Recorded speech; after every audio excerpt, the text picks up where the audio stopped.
Let's look at an example plot. So in this plot, let's see first what we have. On the right axis, the red line, you can see that this is the US stock market index, S&P 500. And the blue line here is the yield spread, basically the difference between the 10-year and the 2-year treasury bond yields in the US market.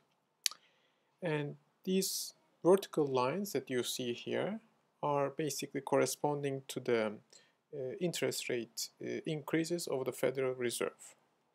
Okay, so from this graph, the interesting thing here is to see certain relationship how the market expectations change. So you can see in the first part here the difference between the actually 10-year and 2-year treasury bond yields are somehow up and down, but in a certain range. And you can also notice that the market is kind of in a flat sideways period where it might go up or down, but there is no strong trend of upward or downward. And you can see that this is also in the aftermath of the 2008 subprime mortgage crisis. And as you know, the interest rates in the US market is at its historical low levels actually. And from this interest rate hike, we can see that there is a more clear pattern of downward trend until around this point. This shows that basically the difference between overall the 10-year and 2-year yields are going down.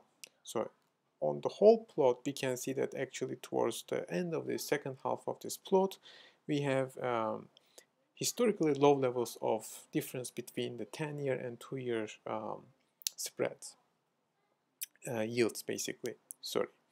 So this shows that actually the stock market index is at its historical highs. The S&P 500 is in this period, in the recent year and starting with the 2018.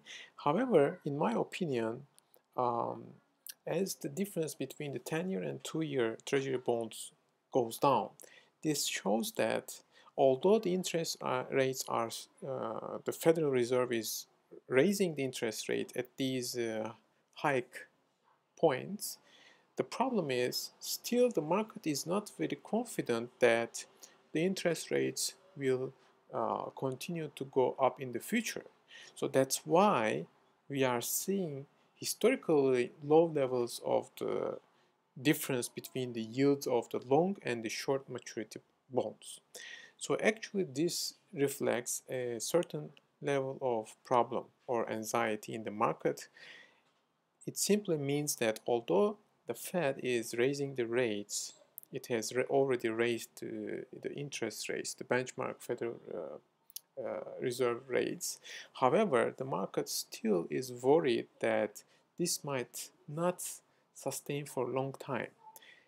And due to the fragile economy in the US, the market is telling that by these historical low levels that the economy might start to slow down in the near future. So this is a very important indication about how the market expects, or what the market expects to what will happen to the macroeconomic conditions in the US.